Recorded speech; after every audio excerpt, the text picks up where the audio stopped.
Muy bien, pues retomamos nuestra serie de Mujer a Mujer para la Gloria de Dios con la enseñanza número 44. Ezequías, ¿el rey fuerte de Judá? Es pregunta, segunda parte. Y veíamos hace 2 semanas el concepto de fortaleza. Fíjense muy bien porque hoy lo vamos a retomar. La fortaleza es una fuerza física y moral que permite al individuo ser fuerte, perseverante y vencer el temor que siente en determinadas situaciones. En la enseñanza anterior, en la parte 1, enfocamos que nuestra fortaleza viene de Dios, que el nombre de Ezequías significa Jehová es mi fortaleza, y ahora lo vamos a enfocar esa fortaleza para vencer el temor. La pregunta para hoy como mujeres de Dios, ¿cuál es el temor de nuestro corazón? Perder al esposo, perder a los hijos, que nuestros hijos se pierdan, hablar en público, nadar. ¿Cuál es nuestro temor, verdad? Y fíjense que una persona que vive en constante temor se le manifiesta físicamente con dolor de cuello, dolor de espalda, dolor de hombros, cansancio extremo, pesadez, ansiedad y o depresión. Son manifestaciones físicas que vienen a manifestar que ahí está un temor presente, un temor no resuelto. Y hoy vamos, hablando del rey Ezequías, vamos a enfocar parte, porque es muy profundo el tema del temor, que el temor no siempre es malo. Por ejemplo, si mi temor es nadar, ¿en qué me ayuda el temor? En ser precavida, si ando en el mar. Porque si no tuviera temor, la mayoría de los que se ahogan son nadadores. Son nadadores. Su exceso de confianza les hace ser imprudentes. Entonces, el temor hasta cierto grado puede ser positivo. Mientras no me paralice, no afecte mi vida, pudiera ser positivo. Pero un temor que ya me detiene de disfrutar la vida, que ya me paraliza, que ya me impide en mi relación con Dios, ya me afecta, ese temor es malo. Y un temor positivo es el temor que se refiere al temor reverente a Dios, que es el principio de la sabiduría. Ahí ese tipo de temor que refiere la Biblia es positivo. Durante la enseñanza vamos a ir desarrollando las manifestaciones del temor enfocado al estudio de este rey, el rey Ezequías. Así que vamos a iniciar la enseñanza con la lectura en Isaías 40. Hermana Angélica, por favor, del 29 al 31, en el lenguaje actual. Vamos a leer 3 versos como introducción al tema de hoy. Dice: Dios les da nuevas fuerzas a los débiles y cansados. Los jóvenes se cansan por más fuertes que sean, pero los que confían en Dios siempre tendrán nuevas fuerzas, podrán volar como las águilas, podrán caminar sin cansarse y correr sin fatigarse. Oh, pues qué bendición, ¿verdad? Correr y no cansarnos, caminar y no fatigarnos, avanzar en esta vida bien descansaditos en un reposo absoluto, ¿verdad? Que ahorita es algo que parece que no es posible, parece imposible ante el estrés que vive la sociedad en el mundo. Malo que en una iglesia o en una familia cristiana estemos en ese ritmo de estrés y de ansiedad. Eso sería terrible. Y en nuestro propio corazón hay temores, cómo los estamos resolviendo, dónde los estamos poniendo, y es lo que vamos a ir desglosando. Hoy seguiremos estudiando al 13º rey de Judá, al rey Ezequías. ¿Qué significa? Jehová es mi fortaleza. Él fue contemporáneo, lo vimos anteriormente, del rey Oseas, que fue el último rey del reino del norte. A él le tocó ver el final del reino del norte. Es como si nosotros estuviéramos viendo la destrucción de otro país, o estuviéramos viendo la destrucción de otra familia, o estuviéramos viendo la destrucción de otra iglesia. ¿Qué estaríamos haciendo nosotros en un caso así? Eso le tocó vivir al rey Ezequías. También vimos el carácter determinado del rey Ezequías para hacer una reforma religiosa sorprendente, sacar toda la inmundicia que había en el templo por parte de su padre, que había introducido inmundicia al templo. Él mandó destruir, o destruyó más bien dicho, la serpiente de bronce que se había hecho 800 años antes, allá con Moisés en el desierto. Nadie se había ocupado de destruirla y había gente que adoraba y rendía culto a esa serpiente de bronce. El rey Ezequías hizo una reforma total, restableció el culto a Dios, la adoración a Dios, los cantores, los trompetistas, el sacerdocio, todo. Y aparte, él incluyó al reino del norte. Eso fue maravilloso porque desde el rey David nadie se había ocupado de unificar al pueblo de Dios.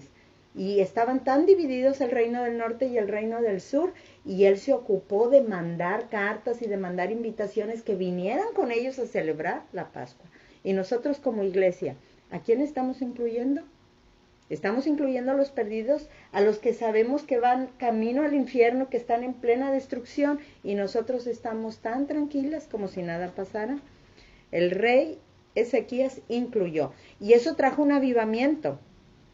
La semana pasada, me dice la hermana Angélica, estuvieron viendo algo relacionado con la Pascua. Cuando celebraron la Pascua en ese momento, la celebraron en el segundo mes.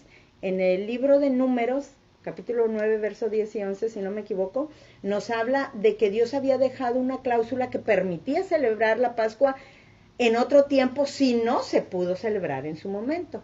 Y Dios recibe esa adoración, recibe esa comunión y hay un regocijo en el pueblo, pero no quiere decir que siempre lo vamos a hacer fuera de tiempo. Es como decir, yo no estuve el domingo aquí, andaba de viaje, no estuve en el culto y todo. Está bien, Dios entiende y Dios puede considerar eso. Pero eso no significa que cada domingo me voy a ir de paseo y de viaje.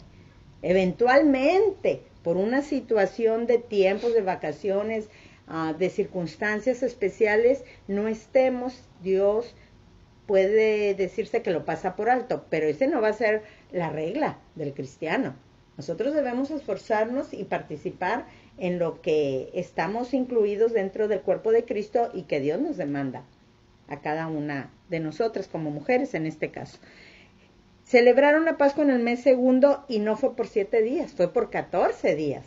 O sea, lo hicieron al doble. Eso fue maravilloso. Y hubo un avivamiento y un regocijo que se contagió todo el reino del norte. Y en cuanto salieron de ahí, empezaron a destruir por donde iban las imágenes y los lugares altos. O sea que el avivamiento se extendió hasta el reino del norte. Eso fue maravilloso. Y fíjese que si ponemos atención a los detalles de eso de la Pascua, nos está hablando de Manasés, se nos está hablando de Efraín, se nos está hablando de Judá, que es el reino del sur, y se nos está hablando de Benjamín. ¿Qué tendrán en común?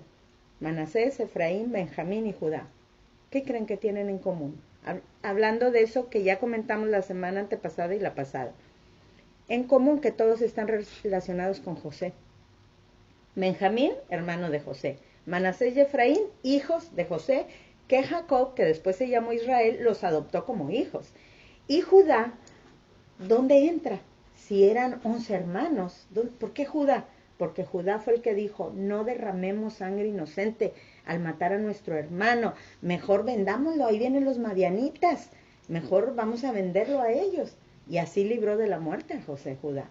Y por esa tribu de Judá viene el Mesías.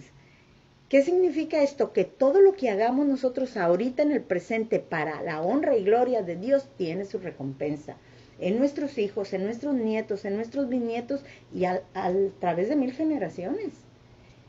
Es tan importante que nosotros demos pasos de fe, demos respuestas afirmativas a lo que Dios demanda como mujeres, como esposas y como madres. Y aunque ahorita yo no vea esa recompensa, la recompensa ahí está, porque yo estoy siendo obediente y le estoy creyendo al Dios Todopoderoso. No solo estoy creyendo en Dios, le estoy creyendo a Dios, que sus promesas son reales y que en mí pueden ser benditas las generaciones. No si mi esposo lo hace o no lo hace. La demanda es personal, en este caso para mí como mujer. Y si doy respuestas afirmativas, yo voy a ver la recompensa de eso. Y el gozo de la salvación, de estar un día en la presencia del Señor, nada ni nadie nos lo debe robar. Porque como mujeres somos muy dadas a las emociones y a los sentimientos, y estoy hablando por mí misma, pero el Señor nos va llevando en procesos que nos duelen para ir fortaleciendo nuestro carácter. Porque si siempre me tratan con pincitas y todo, ¿cuándo voy a fortalecer mi carácter? David necesitó de un Saúl para sacar el carácter de acuerdo al corazón de Dios. Sin Saúl, David no hubiera sido el David que fue. Nosotros como mujeres, sin ese esposito, que le pongamos el número que le pongamos o el adjetivo que le pongamos, quién sabe cómo andaríamos flotando acá, bien infladas en el ego, ¿verdad? Entonces, y lo mismo va para los hijos, y lo mismo va para la congregación, y lo mismo va para los vecinos, y para la suegra, y para todo tipo de familiar. ¿Por qué? Porque necesitamos ser moldeados al carácter de Cristo para alcanzar esa estatura. Si no menguamos, como dijo Juan el Bautista, necesito menguar para que Cristo crezca. Nosotros como mujeres retraernos y menguar para que el esposo crezca. Menguar para que Cristo crezca en mí. Menguar para que pueda florecer aquello que Dios ya ha plantado en su corazón, en el corazón de nuestro marido. Pero como mujeres vamos a complementar el valor de él para potencializarlo, no para restarle al número de él, al valor del marido. El primer punto, que es el número 3 del rey Ezequías, porque ya vimos 2 puntos. ¿Qué más hizo el rey Ezequías, aparte de esta introducción? ¿Qué más hizo? Vamos a leer, hermanita Diana, Segunda de Crónicas 32, del 1 al 4. Dice, después de estas cosas y de esta fidelidad, vino Sennacherib, rey de los asirios, e invadió a Judá, y acampó contra las ciudades fortificadas con la intención de conquistarlas. Viendo pues Ezequías la venida de Sennacherib y su intención de combatir a Jerusalén, tuvo consejo con sus príncipes y con sus hombres valientes, para cegar las fuentes de agua que estaban fuera de la ciudad, y ellos le apoyaron. Entonces se reunió mucho pueblo y cegaron todas las fuentes y el arroyo que corría a través del territorio, diciendo, ¿por qué han de hallar los reyes de Asiria muchas aguas cuando vengan? Muy bien, vamos a adelantar Segunda de Crónicas 32:30. Hermanita Rocío, por favor.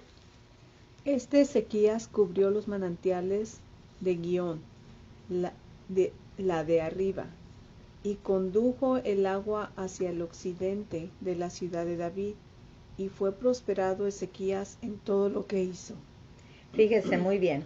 Esto que hizo el rey Ezequías aquí en unos cuantos versículos, pero en casa lean el paralelo que está en Segunda de Reyes, donde nos amplía todo este tema, aunque en esta enseñanza vamos a estar agarrando también de Segunda de Reyes, porque es demasiado lo que hay que decir del rey Ezequías.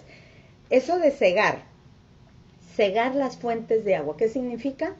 Que iban a disimular los pozos, porque antes el agua, hasta el día de hoy, o sea, el agua es vital, pero en ese tiempo eran pozos, eran lugares donde abundaba el agua.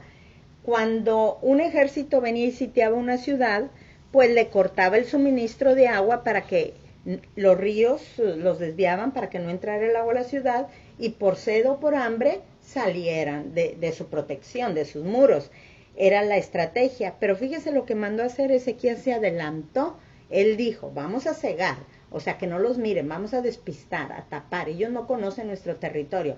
Vamos a tapar y disimular todos los pozos de agua para que cuando ellos vengan no tengan abundancia de agua y los que mueran de sed sea el ejército enemigo y no nosotros. Qué importante.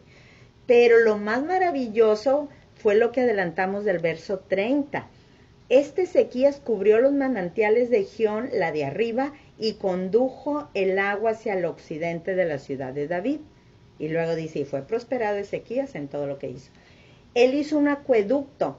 Él dijo, muy bien, esa agua que está arriba, en tal lugar, va a llegar al interior de la ciudad. No va a estar ahí en un lado, va a entrar a la ciudad. Por si viene el enemigo a rodearnos, no nos falte el agua adentro. A ellos les vamos a tapar los pozos, que no los vean. Pero nosotros vamos a entrar abundante agua de este lugar. Y empezaron a construir un acueducto, un estanque, pero era rápido. Todo eso había que hacerlo rápido porque el enemigo ya estaba conquistando todas las ciudades alrededor de ellos. Entonces tuvieron que trabajar hombres que empezaron por allá a cavar un túnel en la montaña.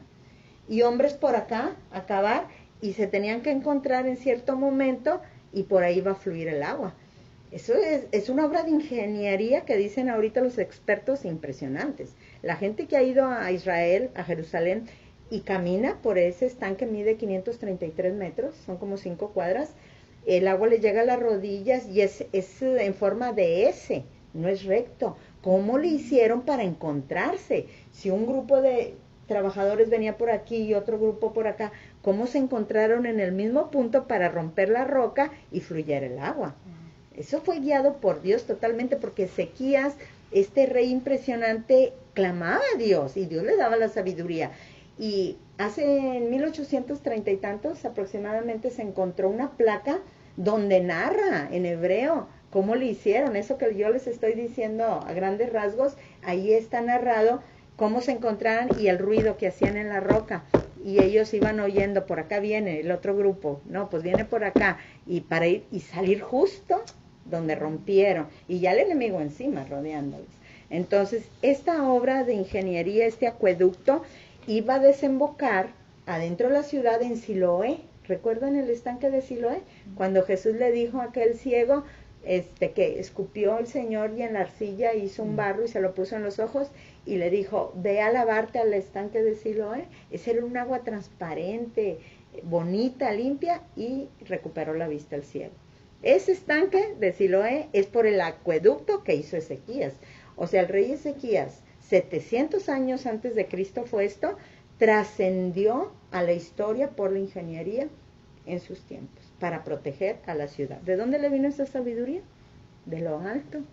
Y es lo que debemos pedir, Señor, dame sabiduría como esposa, dale sabiduría a mi esposo, dale sabiduría de lo alto a mis hijos, danos un corazón entendido para obedecerte.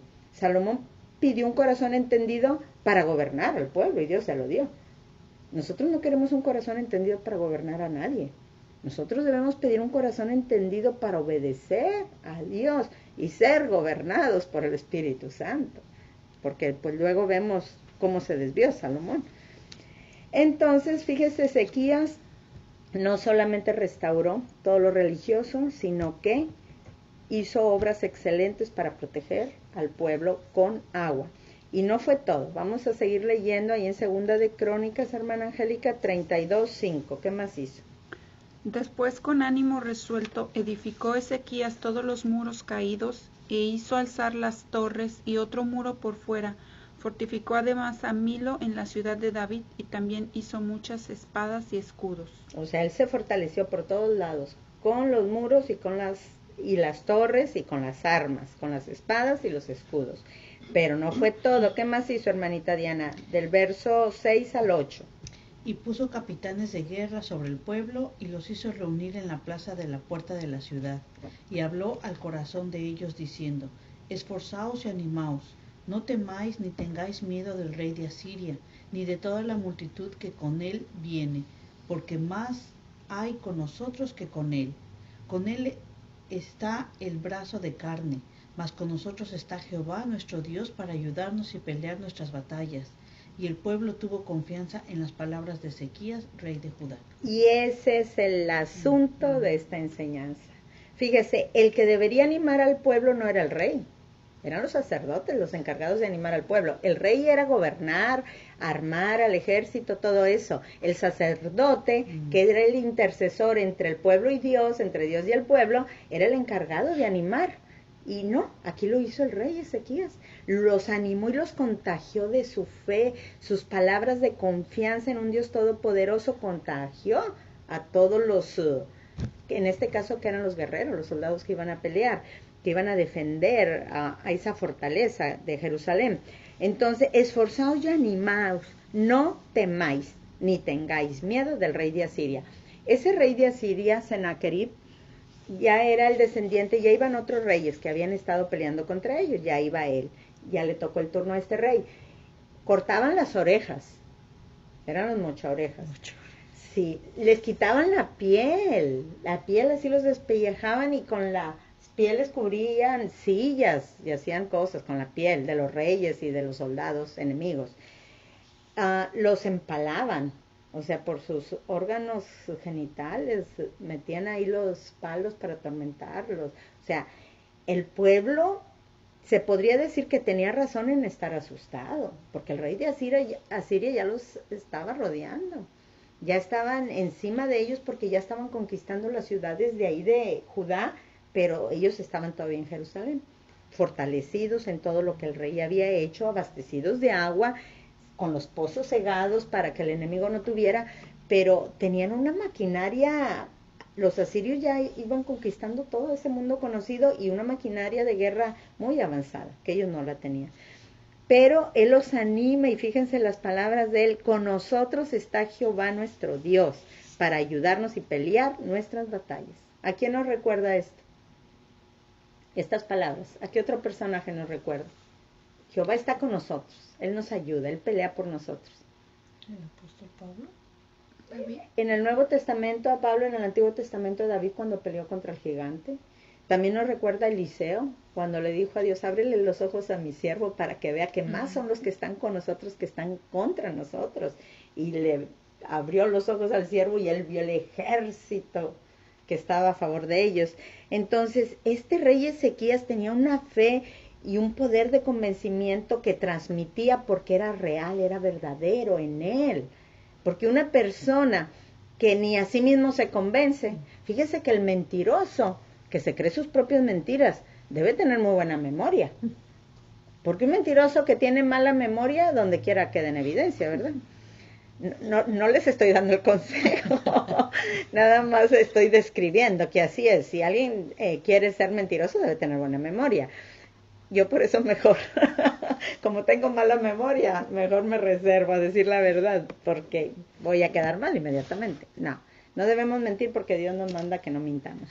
El caso es que va quedando en evidencia, porque ya ni se acuerda que dijo mentiras y no convencen a nadie. Este rey Ezequías, esa fe que él tenía lo transmitía, porque aunque sabían quiénes eran los que los estaban rodeando, ellos tuvieron confianza por las palabras y la actitud del rey, que debió haber sido la del sacerdote. Vamos a ver qué pasó después, porque en el primer año fue la restauración religiosa, fue lo de la Pascua, vino el avivamiento. ¿Y cuándo fue esto? ¿Cuándo fue lo de que vinieron los asirios contra ellos? Hay que sacar el paralelo en Segunda de Reyes para ver los tiempos. Hermanita Diana, Segunda de Reyes 18, 13 al 16.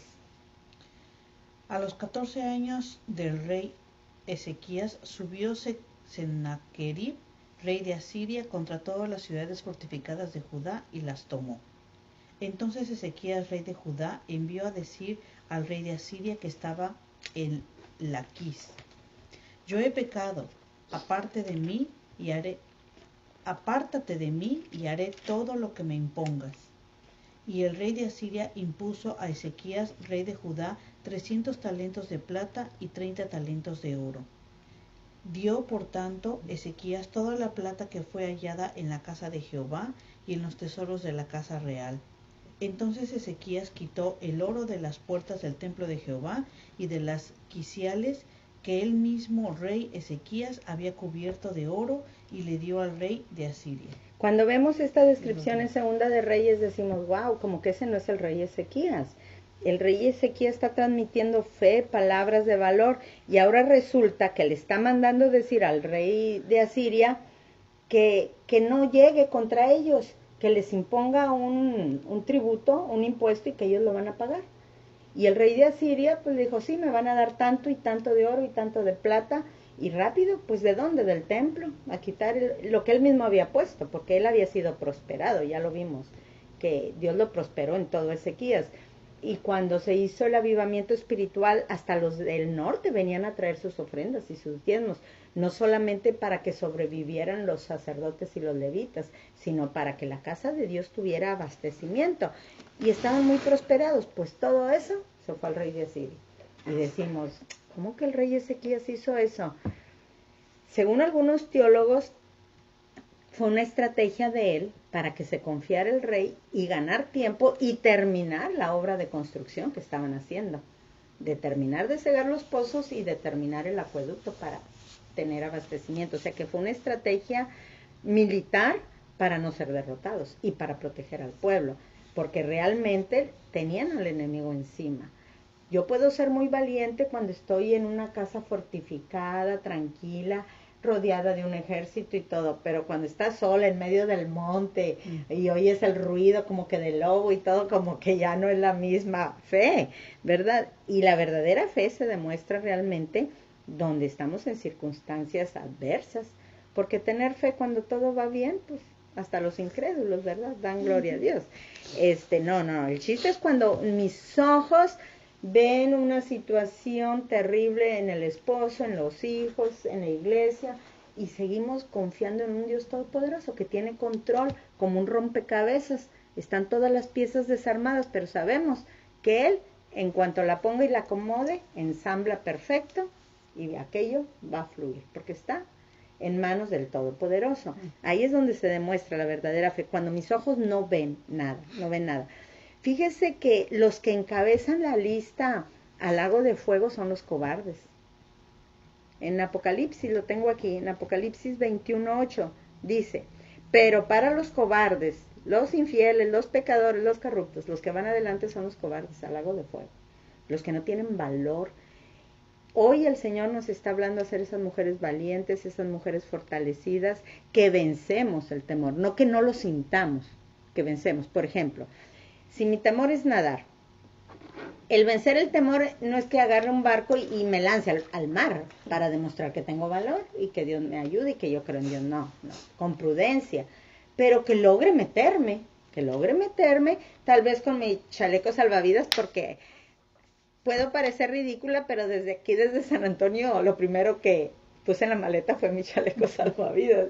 Y me decían, es que allá en los paseos te van a dar. No, a mí no me da confianza el que me den allá, me da confianza el que yo tengo. Y ahí lo llevo en la maleta. Sacrifiqué de echar otras cosas a la maleta, pero ahí va mi salvavidas. Que costó carito invertir, porque mi propio temor me ayuda a prevenir eso. Para poder disfrutar, pues si voy al mar y disfrutar aquello. Y sí, les cuento que hasta entré, no lo vuelvo a hacer, 8 metros bajo el mar, lamentada caminata submarina, que dijeron, para eso no necesitas nadar. La hacen los que no van a hacer otras actividades donde implica que sepas nadar. Ah, pues ahí me apunté yo. Te ponen una cabeza como de astronauta y como que tiene una manguera, creo yo. Y se ve bien bonito en el video y no está tan caro hacerlo. Bueno, y mi esposo iba a ir conmigo, él sí sabe nadar. Cuando ya estoy en la orilla del mar para que me avienten para allá, porque ibas a ver a los pececitos de colores ahí con tu visor, y veo el escalón que ya me iba a tapar, le digo, oiga, yo estoy muy chaparrita.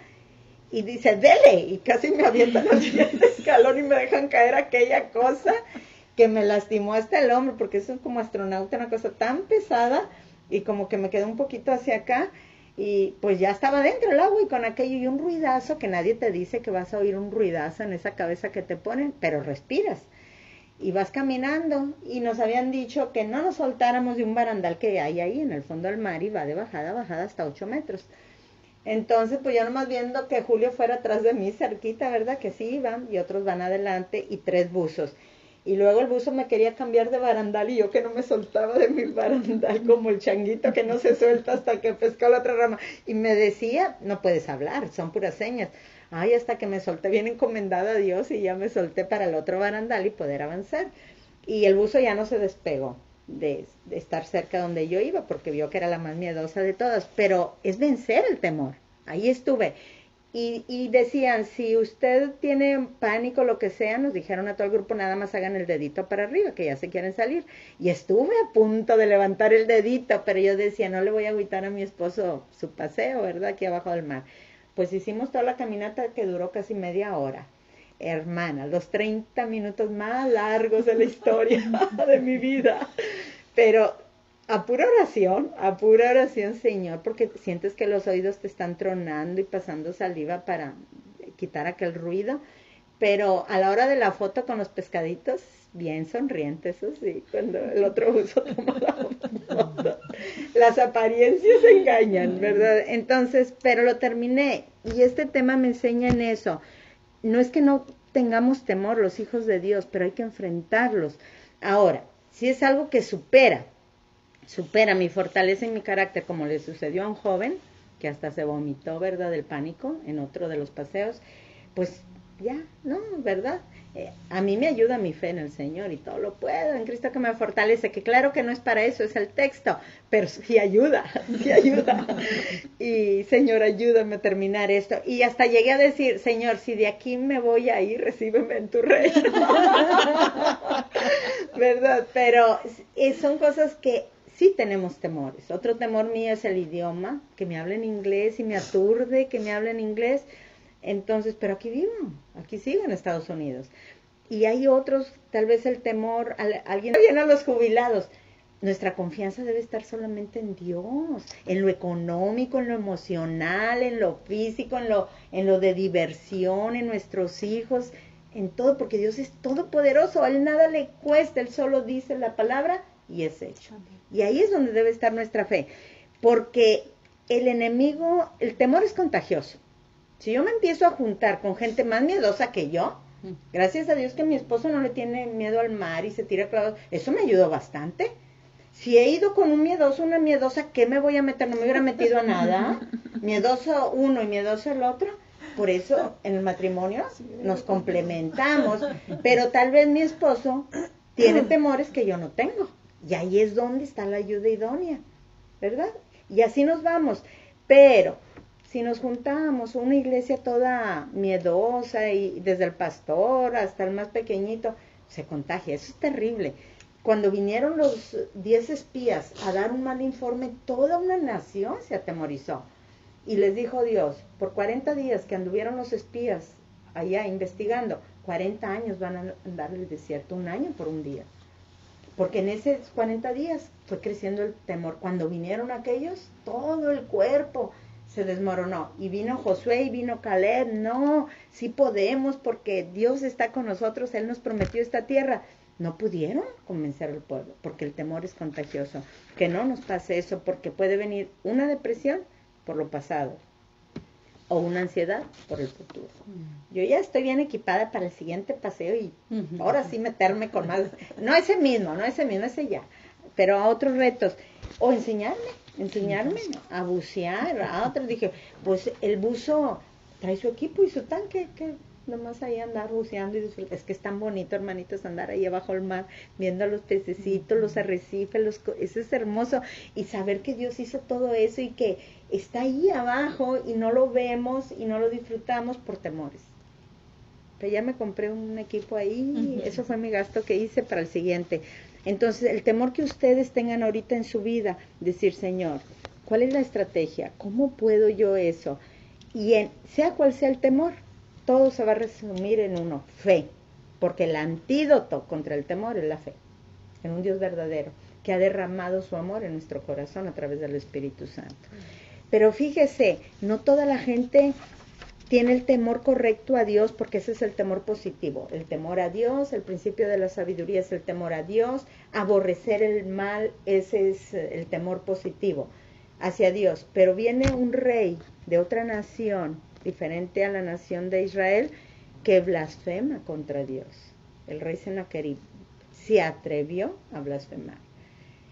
Hay una parte en la Biblia, por ahí tengo anotada la cita, es Mateo 12:31, que dice que todo pecado será perdonado, menos la blasfemia contra el Espíritu Santo. O sea que Dios está diciendo, perdono que hayan hablado mal contra el Padre, perdono que hayan hablado mal contra el Hijo, pero no perdono que blasfemen contra el Espíritu Santo. Y los cristianos nos asustamos, ay, estaré blasfemando contra el Espíritu Santo. Un hijo de Dios no puede blasfemar contra el Espíritu Santo, es imposible, porque Él es el que habita en nosotros. ¿Cómo voy a hablar mal de Él? Ni puedo hablar mal de Jesús. Si alguien lo hace, es que no es nacido de Dios. Un nacido de Dios no puede, así que no tengamos ese temor de que hay blasfemia contra el Espíritu Santo. No, un hijo de Dios no puede hacerlo. Entonces, este rey, como no era hijo de Dios, blasfemó, el rey Sennacherib, el rey de Asiria. Y vamos a ver qué fue lo que sucedió. Hermanita Rocío, segunda de Crónicas 32, del 9 al 10. Después de esto, Sennacherib, rey de los asirios, mientras sitiaba a Laquis con todas sus fuerzas, envió sus siervos a Jerusalén para decir a Ezequías, rey de Judá, y a todos los que de Judá estaban en Jerusalén: así ha dicho Sennacherib, rey de los asirios: ¿en quién confiáis vosotros al resistir el sitio en Jerusalén? O sea, le está diciendo, ¿en quién confían? ¿Están confiando en Dios? Ya les está queriendo meter el miedito. Y nos vamos a brincar hasta el verso 14, hasta que yo le diga, hermanita. ¿Qué Dios hubo de entre todos los dioses de aquellas naciones que destruyeron mis padres, que pudiesen salvar a su pueblo de mis manos? ¿Cómo podrá vuestro Dios libraros de mi mano? Ahora pues, no os engañe Ezequías, ni os persuada de ese modo, ni le creáis, que si ningún Dios de todas aquellas naciones y reinos pudo librar a su pueblo de mis manos y de las manos de mis padres, cuánto menos vuestro Dios os podrá librar de mi mano. Y otras cosas más hablaron sus siervos contra Jehová Dios y contra su siervo Ezequías. Además de esto, escribió cartas en que blasfemaba contra Jehová, el Dios de Israel, y hablaba contra él diciendo: como los dioses de las naciones de los países no pudieron librar a su pueblo de mis manos, tampoco el Dios de Ezequías librará al suyo de mis manos. Y clamaron a gran voz en judaico al pueblo de Jerusalén que estaba sobre los muros, para espantarles y atemorizarles, a fin de poder tomar la ciudad. Y hablaron contra el Dios de Jerusalén, como contra los dioses de los pueblos de la tierra, que son obra de manos de hombres. Muy bien.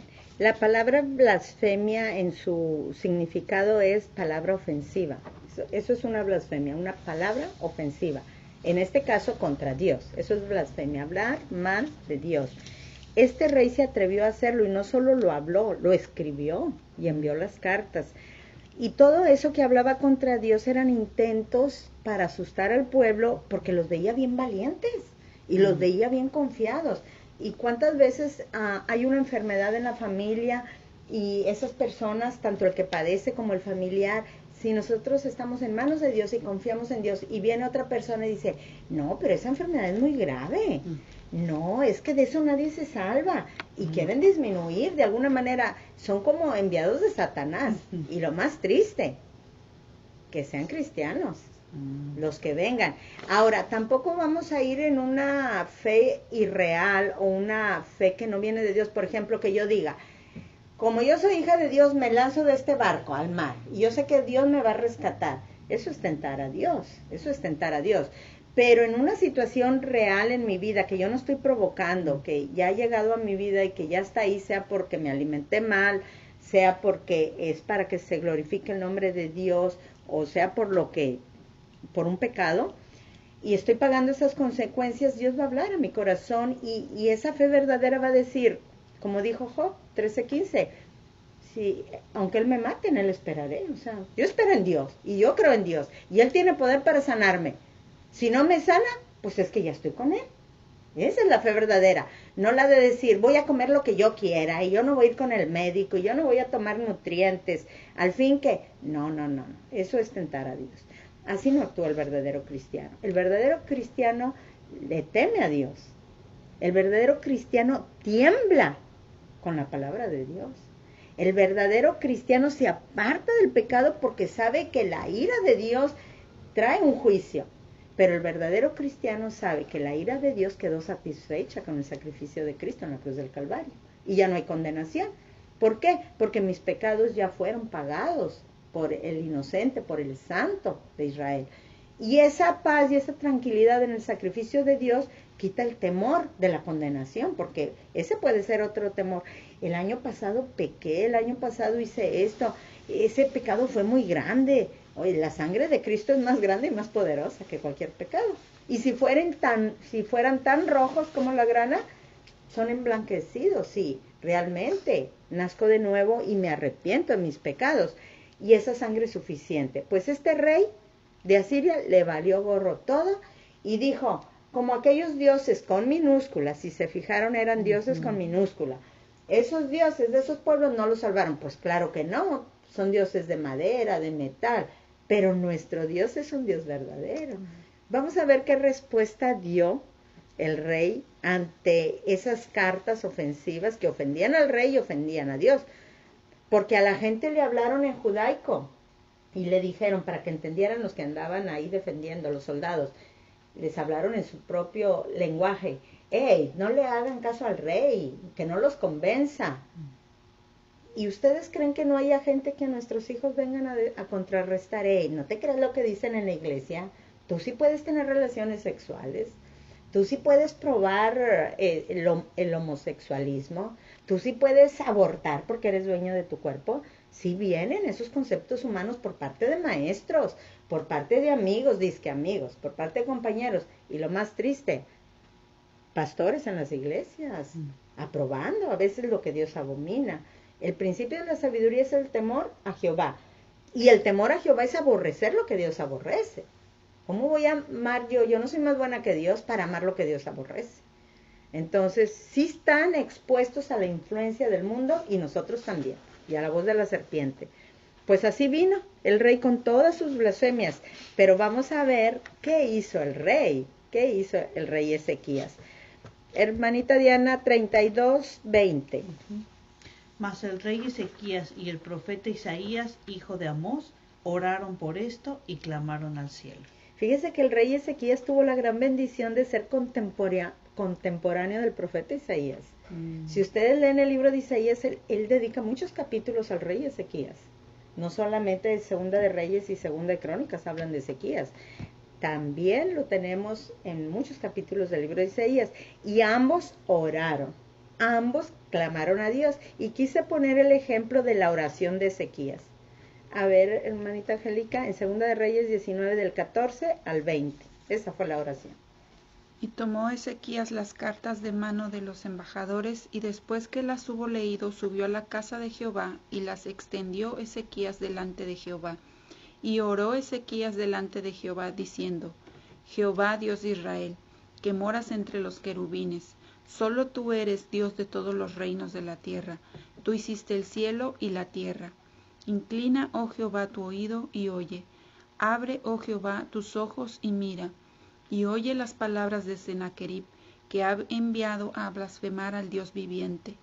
Es verdad, oh Jehová, que los reyes de Asiria han destruido las naciones y sus tierras, y que echaron al fuego a sus dioses, por cuanto ellos no eran dioses, sino obra de manos de hombres, madera o piedra, y por eso los destruyeron. Ahora, pues, oh Jehová, Dios nuestro, sálvanos, te ruego, de su mano, para que sepan todos los reinos de la tierra que solo tú, Jehová, eres Dios. Vea qué oración, qué hermosa oración, donde le dice, es verdad, ellos destruyeron, pero a los idólatras, con sus dioses falsos. Pero el final que le dice, para que sepan todos los reinos de la tierra que solo tú, Jehová, eres Dios. Con esa oración de intercesor me recuerda mucho a mí, a Moisés, como intercedía a favor del pueblo. Me recuerda a Samuel, que era un intercesor también del rey Saúl y del pueblo, de rogar al Señor. Y luego Dios manda la respuesta. Hermana Rocío, en Segunda de Reyes 19:20. Entonces Isaías, hijo de Amós, envió a decir a Ezequías: Así ha dicho Jehová, Dios de Israel: Lo que me pediste acerca de Sennacherib, rey de Asiria, he oído. Ahí está, el poder de la oración. Y como dice el libro de Santiago 5:16, la oración eficaz del justo puede mucho, más la del profeta Isaías, y ya le manda la palabra de Dios. Ha sido oída. ¿Qué situación puede estar ahorita afectando nuestra vida, en nuestro matrimonio, en nuestros hijos, en lo económico, que Dios no pueda resolver? Que yo lo único que tengo, mientras otros blasfeman y hablan mal de Dios y puedan decir, ¿dónde está tu Dios, Marisol? ¿Dónde está? Si mira cómo está tu vida, o mira cómo está tu hijo, mira cómo está esto, mira cómo está aquello, ¿dónde está tu Dios? Pueden estar blasfemando, porque no conocen a Dios, no tienen el Espíritu Santo. Pero yo no voy a decir, ¿dónde está mi Dios? Yo sé dónde está mi Dios. Amén. El creador de los cielos, el creador del universo, el que mora con su Espíritu Santo en mi corazón, está cercano de los que le buscan y lejanos de los que no le buscan y de los que están pecando constantemente delante de Dios, porque Dios no puede compartir una vida pecaminosa. Por eso dice, el que destruya este cuerpo, que es el templo del Espíritu Santo, dice, yo lo destruiré. Porque si tú no cuidas donde yo moro, ¿por qué lo he de cuidar yo? Si nosotros somos responsables de cuidar este cuerpo que Dios nos dio, y para eso nos ha dado inteligencia y sentido común, para cuidar este templo del Espíritu Santo. Entonces, luego viene la gente a blasfemar y echarle la culpa a Dios de algo que yo no quise ser prudente y me lancé al mar y me comió el tiburón. Entonces, pues, o insensata, porque has de morir antes de tiempo, por insensata, por tentar a Dios. Entonces, todo el temor, hasta cierto punto el temor positivo, porque hay varias palabras que se utilizan en el Antiguo Testamento y en el Nuevo Testamento para temor. Y una es para el temor reverente a Dios, otra para el temor tipo fobia, el que paraliza. Por ejemplo, cuando Jacob sabía que Esaú venía contra él, tuvo mucho temor, es una cierta palabra, y oró. Él oró y sabemos la historia, se reconciliaron. A Abraham Dios le dijo, en el capítulo 15 de Génesis, no temas por su descendencia y que su esposa era estéril. Y en el capítulo 16 lo vemos con la sierva egipcia, procreando a Ismael. Si se le había advertido, no temas. No importa que tu esposa sea estéril. No importa que tu esposa no tenga trabajo. No importa que esto, no importa que aquello. Y Dios nos ha dado ya esa palabra. Y yo sigo con los temores ahí anidados en mi corazón. El Señor quiere desarraigarlos y decir, Marisol, ya quiero que estés en paz, que reposes en mí, que no estés como Marta, toda turbada. Quiero que estés como María, a mis pies, confiando y esperando en mí. Como leímos al principio en Isaías 40. Los que esperan en Jehová tendrán nuevas fuerzas. Como las águilas dice en esta versión del Pechita dice que como paloma nos compara y como la paloma, los que esperan en Jehová. Pero a veces nosotros esperamos en el primo, en el tío, en X familiar que venga a rescatarnos y ayudarnos. Si el creador del universo, Él puede rescatarnos. Solamente hay que orar como lo hizo el rey Ezequías, como lo hizo el profeta. Y vamos a ver qué le pasó al ejército poderosísimo de los sirios. Hermanita Diana, 2 de Crónicas 32, 21 al 23. Y Jehová envió un ángel, el cual destruyó a todo valiente y esforzado, y a los jefes y capitanes en el campamento del rey de Asiria. Este se volvió, por tanto, avergonzado a su tierra, y entrando en el templo de su Dios, allí lo mataron a espada sus propios hijos. Así salvó Jehová a Ezequías y a los moradores de Jerusalén de las manos de Sennacherib, rey de Asiria, y de las manos de todos, y les dio reposo por todos lados. Y muchos trajeron a Jerusalén ofrenda a Jehová, y ricos presentes a Ezequías, rey de Judá, y fue muy engrandecido durante todas las naciones después de esto. Muy bien, delante de todas las naciones fue engrandecido. Porque ¿en quién confió? ¿En quién esperó? En Jehová. Hay una película por ahí en YouTube del rey Ezequías donde narra cómo toma consejo con todos sus príncipes y con toda la gente que él tenía a su alrededor para ver qué hacían. Y muchos opinaban, pidamos ayuda a Egipto. Egipto nos puede ayudar, y Egipto los quería ayudar. Y los otros dicen, no, vamos a seguirles pagando el impuesto a ellos, que entren ya aquí a la ciudad y seamos sus siervos. Y otros decían, no, pues hay que confiar en Dios. Y cada quien daba su opinión, pero nadie pudo mover Ezequías los ojos puestos en Jesús, que es lo que tendríamos que hacer ahorita. Yo espero en Jehová. Olvidémonos de los egipcios, olvidémonos de pagar más impuestos, olvidémonos de todo. Nosotros vamos a confiar en Dios poderoso, porque Él es más poderoso que ese ejército. Y miren, dice, ahí en la película se ve como son destruidos y que luego van y le dan la noticia al rey. ¿Y qué les pasó? Pues nadie sabe qué les pasó. Aquí se narra, y Jehová envió un ángel, como cuando la Pascua, que les dijo, pongan la sangre en el dintel de la puerta, porque el ángel de la muerte pasará y matará al primogénito de los egipcios, y el que no tuviera la sangre ahí en la puerta, el ángel de la muerte iba a entrar. Qué importante que nosotros como mujeres de Dios, esa sangre preciosa del Cordero sea nuestra marca, el Espíritu Santo nuestro sello, y nadie nos aparte de ver a Jesús. Yo no voy a ver al pastor, a mi comadre, a mi vecina, a mi esposo, a mi hijo, yo voy a ver a Jesús. Y Jesús Todopoderoso puede cambiar en un instante la atmósfera. Aquí amanecieron muertos los enemigos. ¿A Dios qué le cuesta quitar a nuestros enemigos en un instante? Pero mientras permite que me estén asediando y rodeando los enemigos, está probando mi corazón y mi fe, y está fortaleciendo mi carácter para realmente saber de quién es la gloria. Porque si todo fuera tan facilito, me voy a gloriar y creer que soy la superpoderosa, la chica superpoderosa, que con una sonrisa todo lo puede. No, no podemos nada, somos inútiles. Vimos en la enseñanza anterior que nuestra fortaleza es nuestra debilidad. Esa es nuestra única fortaleza, mi debilidad. Porque en la debilidad se perfecciona el poder de Dios. En lo que yo me creo fuerte estoy arruinada. En lo que me creo débil tengo posibilidades. Porque en esa debilidad se perfecciona el poder de Dios. Si estoy confiando en Él. Porque ellos pudieron haber confiado en los egipcios, en carros, en escudos, en lanzas. No, dijo el rey, nuestra confianza está en Dios. Y Dios les dio la victoria. Pero lo más triste es que a este rey que blasfemó contra Dios, lo mataron sus propios hijos. Y yo me metí a estudiar la historia de este rey.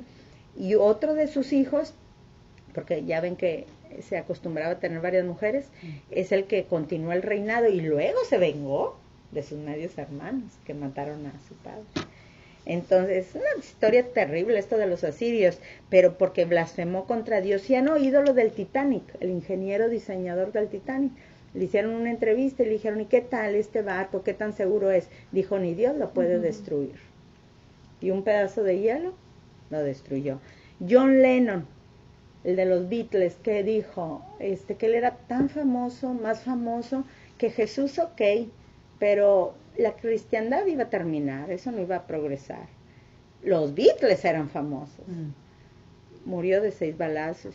El presidente de Brasil, llamado Tancredo, fíjese el nombre, Tancredo, Tancredo Neves, dijo, si logro 500,000 votos, ni Dios puede quitarme de ser presidente de Brasil. Pues tuvo los votos y un día antes de empezar su gobierno, porque ganó, enfermó y murió. Todos los que han blasfemado contra Dios, y así les puedo seguir diciendo muchos más, han muerto en su vómito, avergonzados de una manera terrorífica, porque debemos tener cuidado. Lo que hablamos, nosotros, como les dije hace rato, porque así lo dice la Biblia, no podemos hablar ni blasfemar contra el Espíritu Santo porque es el que mora en nosotros. No podemos, no es posible, no hay que tener ese temor. Pero sí hay que tener cuidado de cómo hablamos, de no maldecir con nuestra boca, de hablar palabra de bendición, palabra de fe, porque el temor es contagioso. Yo no puedo estar con mis hijos toda temerosa. Hoy partía mi hijo Milton Carlos con su esposa a México y no sé si han oído las noticias, que en Laredo se está convirtiendo en tierra de nadie tipo Reynosa y que mandaron pedir muchos elementos. De hecho yo me iba a venir antier, pero se nos hizo tarde allá y Julio dijo, quedémonos, y yo todavía seguía terca en venirnos porque tenía que estudiar esto. Y me escribe mi hijo Milton de aquí, me dice, mami, cheque en Laredo está muy feo, y me manda un reportaje, y ya dije, bueno, voy a ser prudente. Y ya le dije, Julio, no, está bien, pues si tú quieres nos quedamos. Y ahora, hoy que mi hijo se va a ir a las 6 de la mañana, le dije, vénganse, vamos a orar antes de que se vayan, y ahí estamos orando, porque hay que nosotros como madres saber qué temores hay en nuestros hijos. Si tenemos un hijo de 6 años, yo que tengo un nieto, su temor era ir a la escuela y que los niños grandes lo dejaran jugar fútbol. Ese era su temor, de que no lo dejen jugar. Y esa es su tristeza. Para un niño de 8 o 10 años, a lo mejor su tristeza es que le quiten el lonche. Para una niña de 12 años, a lo mejor es que su temor que se le vean el barrito que trae. Para una niña de 14 años, que le vean la lonjita, que uno las ve delgaditas, bonitas, y ellas se ven gordas en el espejo. Y ese es su temor, que alguien se burle de ellas. Y como madres y abuelas, pastorear su corazón y saber cuáles son los temores, que yo lo veré ridículo, como alguien me verá ridícula con mis salvavidas desde aquí hasta Cancún. Pero estoy resolviendo mi temor. Y a veces los hijos, ponte esta camiseta, y no quieren, porque eso los está exponiendo a algo que para ellos es vergonzoso, un temor. Tenemos que nosotros discernir qué es lo que está pasando, y si ellos no se abren, que Dios nos dé la sabiduría y la gracia para poder pastorear el corazón. Y yo lo puedo ver ridículo en mi niño, en mi jovencito, pero para ellos es algo fuerte, muy poderoso. Una muchacha me comentaba que ella en la secundaria se sentaba y sentía que se desparramaba en la silla, y era una muchacha delgadita, pero era un complejo de sentirse muy gorda, porque las demás eran súper flaquitas. Y cada quien está luchando contra sus temores y complejos. Y nosotras como madres, no enfocarnos tanto en el yo, en lo que yo sufro, en lo que yo siento, sino, Señor, a ver, a mis hijos, ¿qué les está pasando? Aquí en la iglesia, si soy maestra de esos niños, Señor, dame el discernimiento, cómo ayudar, cómo orar, cómo interceder a otras mujeres de la congregación que tal vez estén con un temor a un cáncer, aunque no esté el diagnóstico, con un temor a quedar viudas, aunque su esposo esté muy sano, y todas esas cosas, y el Señor nos está inquietando a llevar esa palabra de fe. No aumentar los temores. Oh, sí, es que en Estados Unidos está tan difícil con este presidente. No, decir, no importa en qué país estemos, no importa qué presidente esté gobernando, mi Dios es un Dios todopoderoso y en Él podemos alcanzar lo que es de acuerdo a su voluntad. Esa es la palabra de fe. Vamos a concluir este tema, que Dios es nuestra fortaleza. Ese es el nombre de Ezequías. La tercera parte, que todavía nos falta lo mejor de Ezequías, que es la parte número 3, que ya no me aguanto, pero pues hay que esperar, ¿verdad? Porque el Señor me llevó mucho por esto, por el temor, y pues aquí estamos todavía. El Salmo 46 fue uno de los salmos que yo me aprendí desde niña, y para mí siempre fue una bandera: Jehová es mi fortaleza, nuestro pronto auxilio en las tribulaciones, de entender en cualquier situación que yo de niña y de adolescente, este salmo me traía mucha paz, mucha tranquilidad de decirlo. Y si nuestros hijos no lo saben, pues hay que ponerlo ahí en una estampa. Vamos a leerlo, Salmo 46:1. Dios es nuestro amparo y fortaleza, nuestro pronto auxilio en las tribulaciones. Y el número 2. Por tanto, no temeremos, aunque la tierra sea removida y se traspasen los montes al corazón del mar. Los que no temen a Dios blasfeman, porque no son hijos de Dios. Pero los que tenemos el temor reverente delante de Dios, oramos y tenemos paz. Esa es la diferencia y esa es la conclusión de este tema. El rey Sennacherib blasfemó contra Dios porque no lo conocía, no era un hijo. El rey Ezequías clamó a un Dios todopoderoso y puso su fe, sus ojos y su esperanza en Él, y Dios le dio la victoria. Nuestra victoria se llama Jesús. La ira de Dios, del Padre, quedó satisfecha en su sacrificio, y nosotros ya somos más que vencedoras en Cristo Jesús. Pidámosle gracia y sabiduría para pastorear el corazón de nuestros hijos, incluso el de nuestro esposo, y ser esa ayuda idónea que complementa y potencializa el matrimonio, para la honra y gloria de Dios.